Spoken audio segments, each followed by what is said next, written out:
Aujourd'hui, on va explorer profondément et comprendre pourquoi l'évitant revient toujours. C'est-à-dire que peut-être tu étais en relation avec un évitant, que tu savais être évitant ou non, donc tout se passait bien, ou du moins en tout cas la relation évoluait de manière plutôt sereine, jusqu'à un moment où finalement l'évitant disparaît, part. Il quitte la relation et ses excuses, ou en tout cas ses explications pour lesquelles il quitte la relation, sont assez vagues, il y a peu d'explications. Souvent, c'est des explications du type « j'ai besoin de temps »,« ce n'est pas toi, c'est moi ». Et finalement, toi, tu restes là à attendre, à te demander « mais qu'ai-je mal fait ? Pourquoi maintenant ? Était-il amoureux ou non ? Pourquoi en fait ? » Et en même temps, quelques jours plus tard, ou quelques semaines plus tard, ou quelques mois plus tard, il revient. Le silence est brisé, il y a un message, une story vue, une relance, et soudain il est revenu. Donc il disparaît soudainement et revient aussi soudainement qu'il n'est parti. Donc pourquoi en fait ? Pourquoi il revient ? Et très souvent, toujours, c'est-à-dire que c'est certain qu'il va revenir. Quelles sont les raisons en fait profondes ? Et c'est ça qu'on va essayer de comprendre ensemble, c'est de plonger dans la psyché de l'évitant, dans les paradoxes de ce lien, dans ce que Boris Cyrulnik appelle la mémoire traumatique du lien. Comprendre profondément cette structure et comment en fait ce n'est pas un pur mystère la disparition et le retour de l'évitant, mais c'est une vraie stratégie de survie. Première partie, on va comprendre l'attachement évitant. Et c'est important de comprendre pourquoi l'évitant revient toujours. Il faut comprendre qu'est-ce qui est à la racine en fait de ce lien d'attachement, qu'est-ce qui caractérise l'évitant, et ça va nous permettre de mettre de la lumière sur en effet ses mécanismes de défense et aussi son comportement. Donc pas son comportement en surface, mais bien évidemment ce qui ne se dit pas, donc ce qui se construit dans l'inconscient, dans la structure psychique, et comment en fait il s'est construit ainsi pour survivre. Donc au fond, l'évitant n'est pas quelqu'un qui ne veut pas aimer, c'est quelqu'un qui veut aimer, mais qui a une peur terrifiante, immense, d'être détruit par l'amour. Et pour ça, il faut remonter à l'enfance, et aux théories de John Bowlby, qui explique justement que finalement, tout le monde a un besoin fondamental enfant de se lier, de s'attacher à une figure stable, sécure, capable de répondre à nos besoins émotionnels. Et dans le cas de l'attachement évitant, l'enfant a appris que les parents, et souvent la mère, n'allaient pas répondre à ses besoins émotionnels. Il comprend que montrer sa détresse ne mène à rien. Il va découvrir très tôt que pleurer ou réclamer va être source de rejet, voire d'humiliation.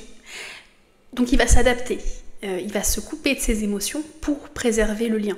D'accord ? Paradoxalement, il coupe ses émotions, il se met à distance de ses émotions pour rester dans le lien avec sa mère, son père, et ne pas être rejeté. Donc c'est ce que Boris Cyrulnik appelle une forme de dissociation, et il dit « Le bébé apprend que pleurer ne sert à rien, il devient sage, trop sage. Ce n'est pas une maturité, c'est une stratégie. » Boris Cyrulnik. Et c'est là en fait que l'attachement évitant prend racine. L'enfant comprend que l'amour est conditionnel. Et il va développer une règle intérieure que si je ne ressens rien, je ne souffrirai pas. Et adulte, ça se traduit par justement cet évitement du coup de l'attachement, où l'évitant voudrait être aimé, voudrait amour, mais a peur de souffrir.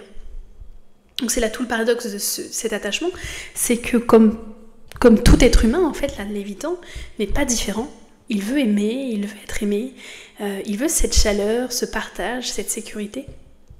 Mais dès que la proximité devient réelle, il ressent une alarme intérieure. Comme si une partie de lui disait « Attention, danger, tu es trop proche, tu vas te perdre et souffrir ». Donc l'évitant, en fait, le cerveau de l'évitant réagit à l'intimité comme une menace. Quand la relation devient trop intense, trop exigeante, trop vraie, l'évitant va s'éloigner. Et pas toujours consciemment. C'est pas toujours volontaire en fait. C'est vraiment un mécanisme de survie, logique, émotionnel, où son instinct lui dit « je dois retrouver mon autonomie, sinon je vais m'effondrer, sinon je vais me perdre, me dissoudre dans la relation ». Mais c'est pas un détachement définitif.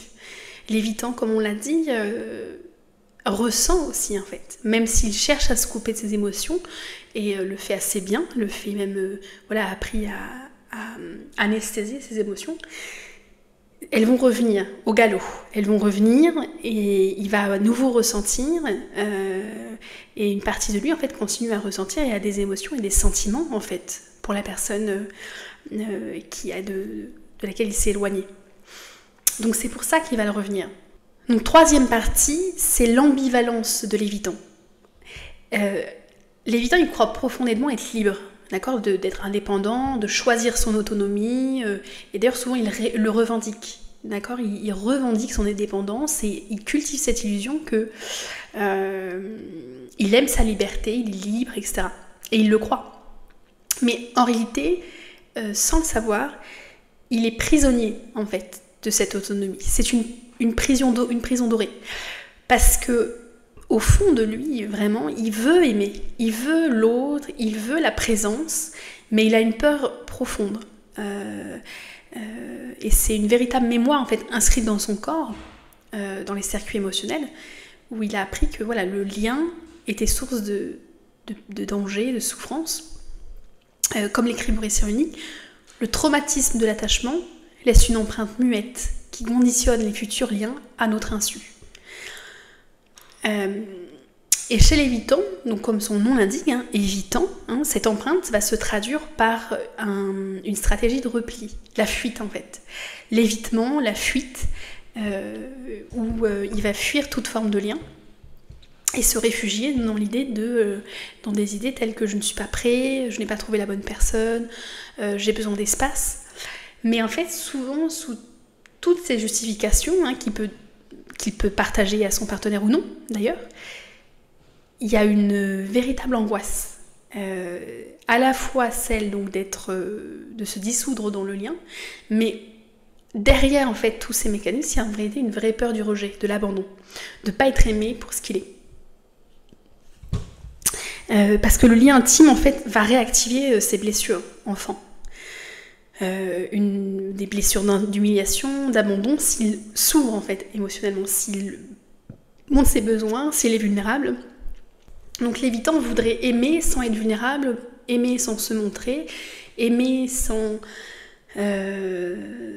donner en fait dans la relation. Donc c'est très compliqué en fait. Finalement, il est prisonnier de sa propre indépendance illusoire. Donc il y a souvent dans les relations que les évitants ont avec leur partenaire ou dans les relations amoureuses en fait une danse traumatique, parce que très souvent l'évitant attire l'anxieux. Donc on a souvent cette dynamique où il y a l'évitant et l'anxieux, donc l'anxieux qui a la peur de l'abandon, et qui va créer des dynamiques très toxiques, très déchirantes en fait, qui font souffrir en fait plus que l'évitant ne peut l'imaginer. Donc l'évitant attire très souvent l'anxieux, puisque donc l'anxieux c'est en fait deux blessures qui se répondent, deux systèmes de défense qui s'articulent en fait comme deux pièces d'un même puzzle. L'anxieux a besoin de contact, de validation, d'être rassuré sur sa peur de l'abandon, de fusion, donc il veut être rassuré, etc. Et au contraire, lui, l'évitant redoute la proximité, trop d'intensité, trop de proximité, il fuit le contact, trop direct. Les demandes émotionnelles pour lui le mettent mal à l'aise, les attentes, etc. Il ressent l'intimité comme une menace. Donc l'évitant va souvent en fait se retirer, s'éloigner, adopter sa stratégie de fuite, et c'est ce qui va activer la blessure de l'abandon chez l'anxieux. Donc l'anxieux va s'inquiéter, va s'accrocher, et plus l'évitant en fait s'éloigne, plus l'anxieux va s'accrocher en fait, et plus l'évitant lui va se sentir envahi. Donc c'est une spirale, c'est un cycle, une boucle, un cercle traumatique. Mais ce qu'il faut surtout comprendre, c'est que l'évitant, lui, ne se sent pas bien en fait dans cette fuite. C'est pas un choix conscient. Et il ne ressent pas un soulagement complet. Il ressent un vide, un manque, une solitude. Et c'est ça qui va le pousser à revenir. C'est que derrière tout ça, en fait, il choisit pas consciemment de s'en aller. C'est son instinct de survie, en fait, qui se déclenche et qui le pousse à partir, à s'éloigner, à quitter son partenaire. Mais il ne revient pas parce qu'il a changé, il revient parce que l'absence est insupportable. Parce qu'il revit l'isolement, finalement dans lequel il croyait qu'il allait retrouver sa paix. Ça réactive en fait ce sentiment du manque d'attachement et l'isolement, la solitude intérieure, etc. Il fait face aussi à ses propres démons, donc tout ça, c'est très difficile à vivre. Donc la fuite qu'il n'a pas choisie, en fait, l'enferme dans une solitude insoutenable. C'est donc ce qu'on appelle la blessure miroir, en fait, donc cette dynamique entre l'anxieux et l'évitant. Ils portent tous deux une blessure en fait qui se répond et qui en fait confirme celle d'un lien instable, d'un lien insécure, imprévisible. Et ils agissent de manière opposée. L'anxieux va s'accrocher au lien pour ne pas être abandonné. L'évitant va s'éloigner du lien pour ne pas se dissoudre et pour ne pas être rejeté. Mais au fond, les deux, l'inconscient, ce qui se passe dans l'inconscient, c'est que les deux se disent « j'ai peur que tu me rejettes ». Et c'est ce que Serge Tisseron appelle la douleur du lien. Le manque de lien est plus douloureux que la solitude. Et le lien insécure est plus douloureux encore.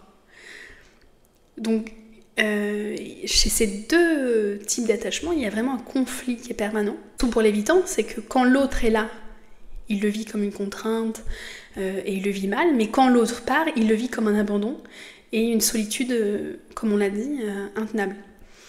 Donc il revient. Mais pas parce qu'il est prêt, mais parce que finalement l'absence réveille la même douleur que la présence. Et ce va-et-vient entre je viens vers toi, je m'en vais, je reviens, je pars, finalement c'est une tentative désespérée de maintenir un lien tout en se protégeant de ce lien. Et c'est le cœur même de l'attachement évitant. Et c'est vraiment une ambivalence tragique, hein. Il est en exil de sa propre intimité, il veut aimer mais il ne sait pas comment, il a besoin de lien mais il en a peur. Il revient non pour guérir, mais pour réguler une détresse qu'il ne peut pas affronter seul. Et pour retrouver, bien sûr, le lien. Partie 4. Pourquoi l'évitant revient toujours ? Et cette question, c'est pourquoi il va revenir ? Alors qu'il semblait parfois froid, détaché, distant, parfois même indifférent, surtout au moment de la rupture. L'évitant peut être très froid. Et il va quand même revenir encore et encore. Donc il y a un silence soudain, une disparition soudaine, et un retour aussi inattendu en fait de l'évitant. Donc ça va être peut-être un message à minuit, ça peut être un like sur une story, ça peut être un tu me manques par message. Et on croit souvent à tort que l'évitant revient parce qu'il s'est rendu compte de quelque chose. Qu'il a compris, qu'il était amoureux, qu'il a eu peur de perdre l'autre. Donc c'est en partie vrai, hein. Il y a une partie de ça, hein, d'amour, de ressenti, de sentiment. Mais c'est surtout que l'évitant, pour lui, finalement, tu es devenu une figure d'attachement. Par ta présence, ton regard, ton amour, même imparfait, en fait, sont devenus un repère émotionnel pour lui. Et une figure de régulation. Donc ce retour, en fait, c'est un besoin de régulation émotionnelle. Ce que John Bowlby en fait, a montré dans ses travaux, c'est que on utilise en fait ces figures d'attachement pour réguler son système nerveux, apaiser ses émotions, retrouver un sentiment de sécurité intérieure. Un enfant qui va être effrayé va courir vers sa mère. Et un adulte qui se sent seul ou justement vit des angoisses va aussi revenir vers l'autre pour se sentir en sécurité.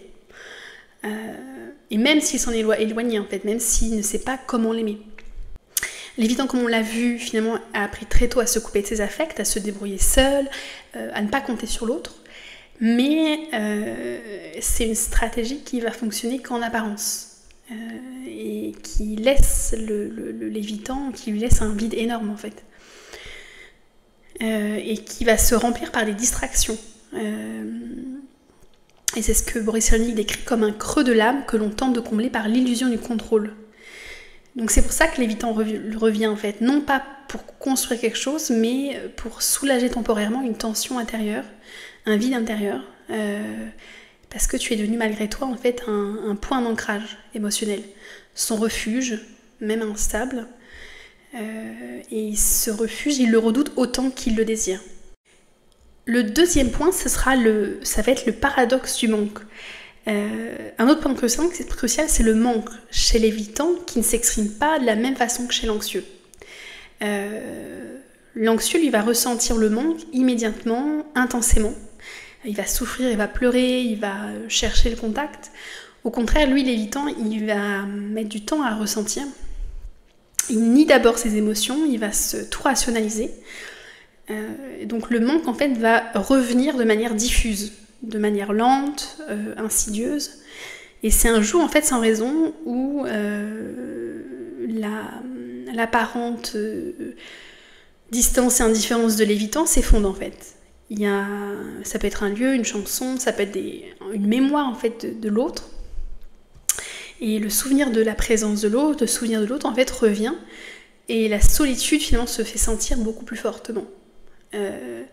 Là encore, comme l'écrit Boris Cyrulnik, le trauma affectif ne s'oublie pas, il se tait, il se t'appuie, et puis un jour il réclame. Donc l'évitant en fait revient quand ses propres émotions le submergent. Mais en même temps, il ne sait pas comment demander à l'autre, il ne sait pas faire de demande, il ne sait pas comment dire j'ai peur, j'ai mal, j'ai besoin de toi. Donc il va revenir à sa manière, maladroitement, en silence, parfois même avec sarcasme.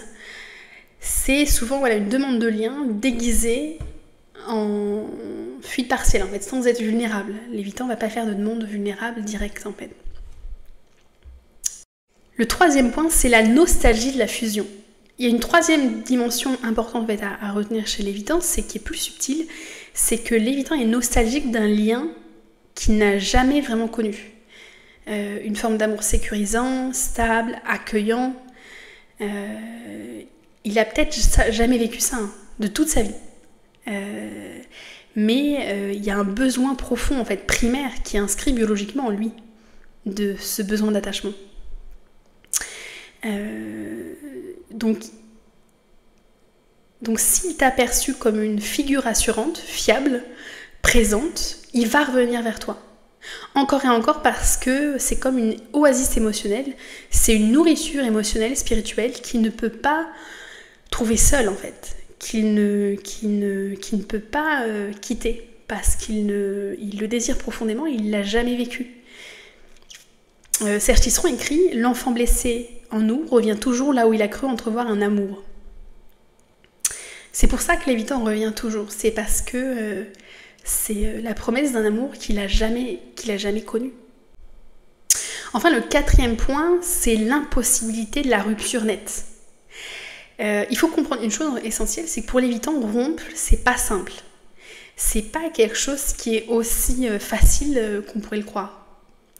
Il ne dit pas clairement « je ne t'aime plus ». Il ne dit pas « c'est terminé ». Parce qu'en fait, il ne sait pas s'il veut que ça se termine. Il préfère disparaître, prendre de la distance, créer du flou. Donc c'est souvent flou, la disparition de l'évitant. Et ce flou, en fait, c'est une stratégie de contrôle. Il veut garder un lien sans en avoir à en gérer les exigences. Et ce lien, il se réactive quand il se sent trop seul, trop vide, trop déconnecté. C'est pour ça qu'il revient, c'est parce que il va revenir en fait tant qu'il n'a pas fait un travail intérieur sur lui-même. Tant qu'il n'a pas appris à nommer ses émotions, à accueillir la vulnérabilité, à construire un lien sans le vivre comme un piège. Donc l'évitant, c'est souvent celui qui veut rester ami avec son ancien partenaire. Il veut rester ami parce qu'il veut conserver les bénéfices du lien, qui lui apporte de l'amour, de la tendresse, qui lui apporte des besoins émotionnels, en fait, qui répond à ses besoins émotionnels, et en même temps, garder cette distance qu'il protège, cette distance où il se sent en sécurité, il se sent bien, et où finalement, il n'a pas besoin de baisser la garde, en fait, où il se protège. Il a une distance nécessaire qui lui permet de garder le lien tout en se protégeant. Donc c'est très souvent l'évitant va proposer d'être resté ami et veut garder en fait un contact avec son partenaire. Donc en dernier point, dernière partie 5, la vraie question c'est: peut-on finalement construire une relation avec un évitant ? Et c'est une question assez douloureuse parce que est-ce que c'est finalement possible de bâtir un lien avec une personne dont la stratégie principale c'est d'éviter la proximité ? Alors la réponse n'est ni un oui naïf ni un non fataliste, elle se situe entre les deux. Et cela dépend d'un élément central, la conscience que l'évitant a de ses propres mécanismes. Le premier point, ça va être le fait que l'évitant est en fuite de lui-même. L'évitant, en fait, ne fuit pas seulement l'autre, il se fuit lui-même.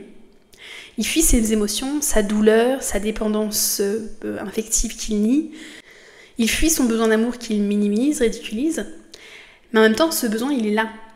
Il est juste enfoui sous des années de solitude défensive, de contrôle, de méfiance, parfois même de cynisme. Donc l'évitant va répète une blessure qu'il n'a jamais pu formuler. Et donc c'est un cycle infernal.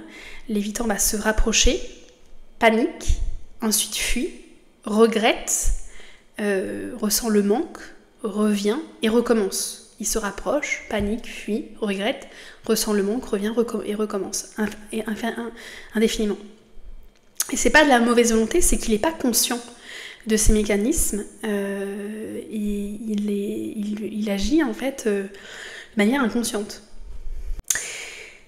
Alors, comment aimer un mur ? Parce que la grande difficulté, c'est que oui, on peut essayer de faire vivre une relation avec un évitant, mais c'est souvent aimer dans le vide, sans retour, sans réciprocité formulée directement. Donc ça crée beaucoup de souffrance pour le partenaire, et le partenaire va souvent douter de sa valeur.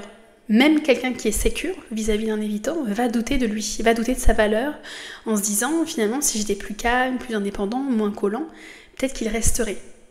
Mais c'est faux. L'évitant, il fuit pas à cause de toi ou à cause de si tu es trop collant ou pas. Parce que même quelqu'un de sécure pour l'évitant est trop collant.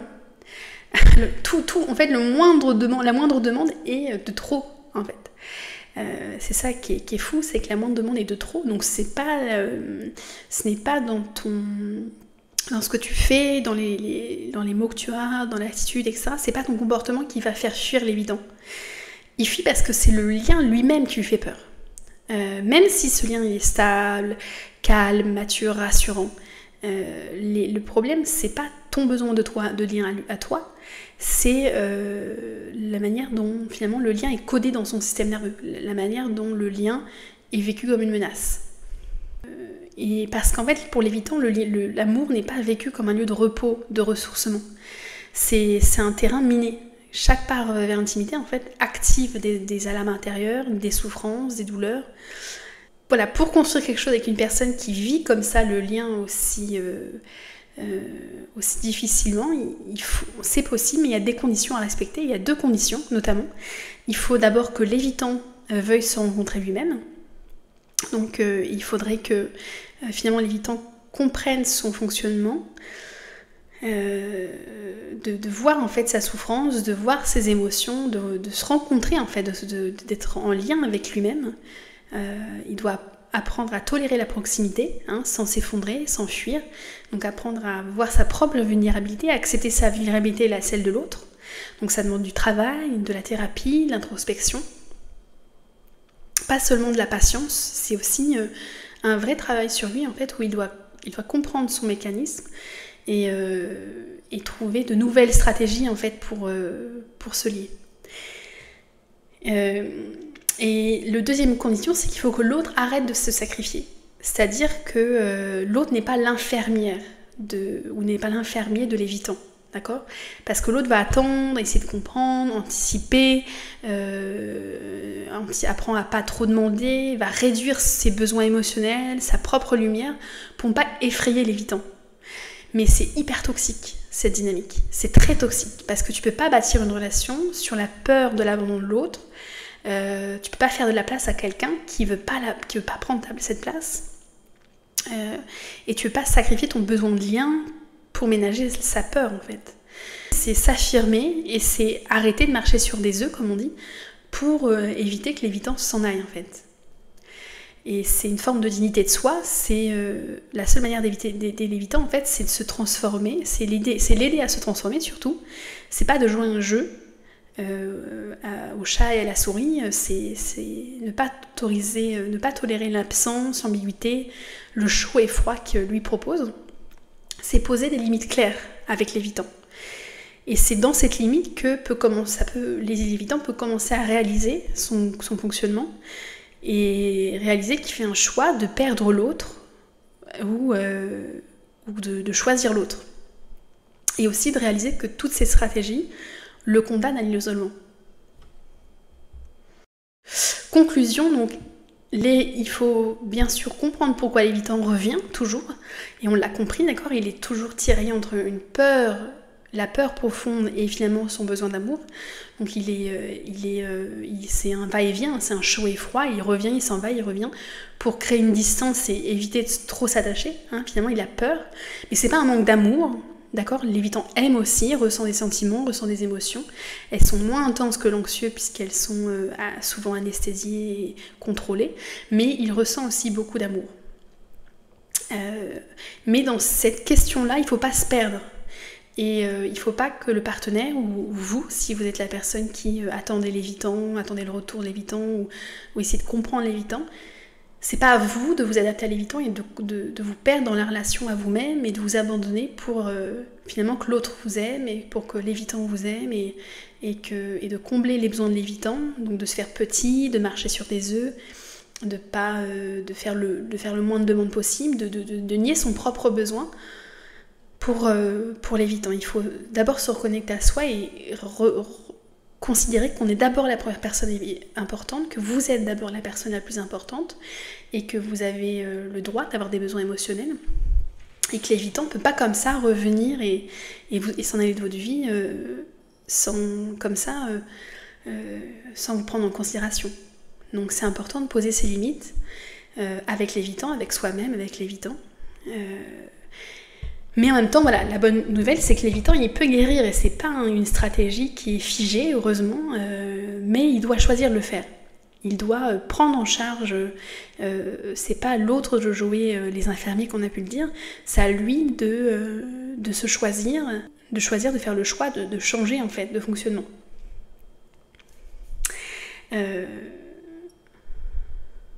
Et aussi arrêter de croire qu'il peut tout faire tout seul et guérir forcément tout seul.